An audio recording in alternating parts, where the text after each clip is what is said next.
Hello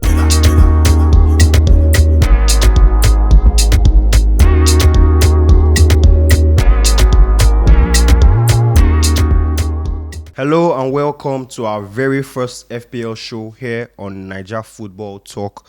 As you all know, I am Bolu, and with me here today is Kolade. We'll be talking all things fantasy Premier League today. It's FPL, the popular game, as you may all know and as you may all not know. So what we'll basically be doing here today is to talk about the season so far, the upcoming game week, and the tips and the players that you can depend on to help you bring the points, the captain that can help you to get up those leagues and try to get some bragging rights in the season. So going straight to it, Kolade, how far now? How has your FPL team been this season? This season has actually been really good. It's been really good. Yeah, nice, really nice. good. On the Naija Football Talk team, I think number 40. I think out of over 100 people. Over 100. That's the first position average. Is only above me by like 30 points. Well, for me, my FPL season has been, Haaland has been doing the Lord's work as expected. But also blanking too. In the last few weeks, it has been a bit shaky. The average points have dropped a bit. It's been around the 40 point mark in the last few weeks. It's been horrible, let's just say the least. So, so far, which player would you say is on fraud watch in terms of started the season well or has not been doing well, or you think it's overpriced or overhyped? Definitely Marcus Rashford. Definitely Marcus Rashford, because I mean based on his performances last season and the way he ended last season, he gave us so many goals. He gave us so many goals last season, especially towards the end. So FPL, it was normal for them to put him as one of the most expensive players out there, but I think he has only one goal this season against Arsenal, nothing else. And it has been really poor for a player of his caliber, and for me, he's the one player that should be on fraud watch right now. If he doesn't score against Sheffield, I mean, he scored a good goal for England, yeah. But if he doesn't score against Sheffield, that's it. Well, for me, I started the season with a lot of hopes for Brian Mbeumo, to be specific. Why? Because he's playing as Brentford's number 9 this season, but as in FPL he's listed as a midfielder, which is why it was. I mean, that was the rationale behind me selecting Mbeumo, and he's also the penalty taker. So I mean, you get a lot of points from that. He started the season well, actually, 4 goals already, but now Mbeumo has been nowhere to be seen in the last few weeks. It's no longer my problem, Sha, because I already sold him for Jarrod Bowen, and hopefully I can rise up, get back to where I was in terms of points from Brian Mbeumo.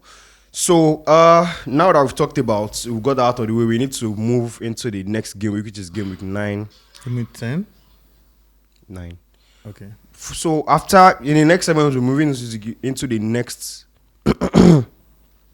Moving on to our next segment, we'll be going to the next game week, which is game week 9. We'll be talking about the players you can look forward to signing into your squad, the players you should captain, players who you should try to buy for the week or the coming weeks ahead. Stay with us on the show. We'll be right back. Welcome back to our very first FPL show here on Naija Football Talk. I am Bolu and I'm here with Kolade. We are here to talk about game week 9, the players to look forward to, the games to look forward to. I'll start by listing a couple of games that that are popular on FPL for this upcoming game week 9. That's Manchester City versus Brighton. It is one there'll be a lot of attacking options in that game, and assets who could really drop a number of returns. We also have Aston Villa versus West Ham. Both teams have been amongst the goals this season, so there's a lot of spice and violence I can expect there from a lot of their assets. There's also Tottenham Hotspur versus Fulham. It promises to be an exciting game, a London derby as well. There could be a lot of goals there. There's also Arsenal Chelsea. We don't know how that would go, but there's some assets that could possibly pull up there. So, with that in mind, who would you be captaining for game week 9? Looking at all the options, for me, it has to be Salah. It definitely has to be Salah. Against Everton, their defense has been very weak. I think Liverpool have won at Anfield against Everton 17 out of their last 18 times. They almost never lose against Everton at Anfield. So and I can see Salah getting. I Salah think he has only blanked this season. He hasn't blanked this season, yes. So I don't see I would not get on the score sheet as well. He's also their penalty taker. Yep. So the obvious point is Salah. And Salah is also the second most transferred in player for this game week after Oli Watkins. I have both players, so I'm good. I'm eating good. Happy days. Well, I think we need to add. We mentioned Haaland earlier. I think we need to add that if you're going to be captain in Haaland, you should probably think about it twice. Think about it very hard, because he also blanked midweek against Spain in disappointing result for Norway. They are now no longer going to compete for Euro 2024 via an automatic place. They're going to have to hope for a playoff place. So you might have to think twice about captain Haaland, because his form seems to have dropped in the last few weeks. But for me personally, Salah is a very good captaincy option. There's a differential a lot of people are probably sleeping on right now, James Maddison, for Tottenham against Fulham. Tottenham are at home. Maddison was on the bench in England's last game during midweek, so he would be fresh and ready to start for Tottenham. So I think he's one that fans should look out for. FPL fans should look out for. The thing with Maddison is, I don't know if people's strategy for FPL are quite different, but if you're someone that likes to play the long-term game like I do, the reason I would just not pick Maddison just is because after Fulham, Tottenham have a very difficult run of games. Yes. So I would personally stay off Maddison just because of that reason. But if you're thinking about this game week only, then yes, Maddison is a perfect shout. But you also know there's a curious case of Tottenham's best assets are Son and Madison. So if they're going to be scoring goals, which they will most likely do, it's going to be Madison and Son providing them or scoring them. So moving on, best differentials for the week. Who are the differential tips that you think would are not very popular away players? from all the big boys, away from all the Haaland, Salah and the likes? I think people are actually sleeping on Isak.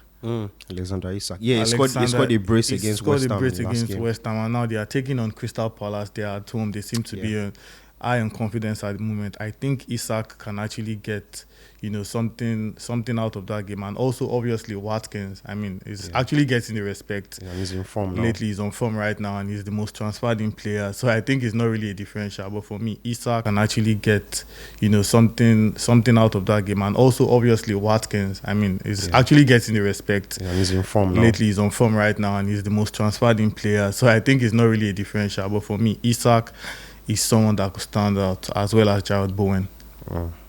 Nice.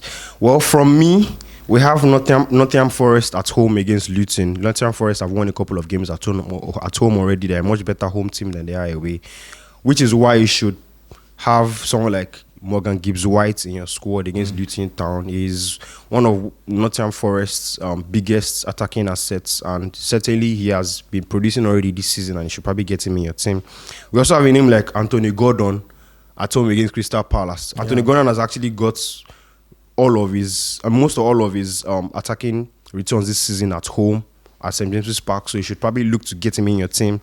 For Crystal Palace, there's also a name in defense like Vladimir Kufar, which is a bit of a surprise. I think he has given 4 assists in his last 4 games. For West Ham. And, they're playing against Aston Villa, an open game most likely. So it's also a name that you should be looking to bring into your squad. So are there any other differential tips you have for our viewers? Normally, I would have said Bukayo Saka, but considering Arsenal, Saka actually has the most points per match so far this season, 7.6 points. But considering Arsenal are playing Chelsea, I personally like to stay off those kind of big games because you can't really predict how the game will go. So my tips personally would be backing on a defender with a good chance for clean sheets and assists, which is Trippier. Yeah, if you want to be daring enough, you can captain Trippier. And Trippier has 5 assists in the last 4 games for Newcastle, so definitely one you should look forward to. He also appeared for England during international, so he's in good form. One you should look forward to, definitely. Thank you very much, Kolade, for your tips. On a final note, I want to know, is there any player you predict, who do you think would have the most points this game week? It's a tough one, but I'm still going on Salah. I absolutely agree with you. Salah against Everton is probably the best bet. Considering the fact that he has not blanked this season. They're playing Everton. Everton are usually Liverpool's whipping boys. So, Salah should. And who do you think might not be a good performer this week? A big name who might not perform in game week 9? I think Julian Alvarez. I've noticed many managers are now pairing both Haaland and Alvarez together because if one does not score, the other will score. But I don't just see him getting anything this game week for some reason. Okay. Fair enough. But they're playing Brighton open game. I also think the fact that Alvarez is coming from international break. They played against Peru just a few during the week, so it might be difficult for him to get back and be in tip-top shape. So that's it for our FPL show today. Thank you very much for watching our very first FPL show on Naija Football Talk. I am Bolu, and today I had the pleasure of the company of Kolade. Don't forget to like this video for more content like this and subscribe to our channel. It will be so helpful to us if we do this. And we're looking forward to you watching many more of our videos because we are here for you. FPL show. Every preview of the weekend will be providing you FPL tips and stats that you can take into the weekend. Thank you very much for watching. Bye for now.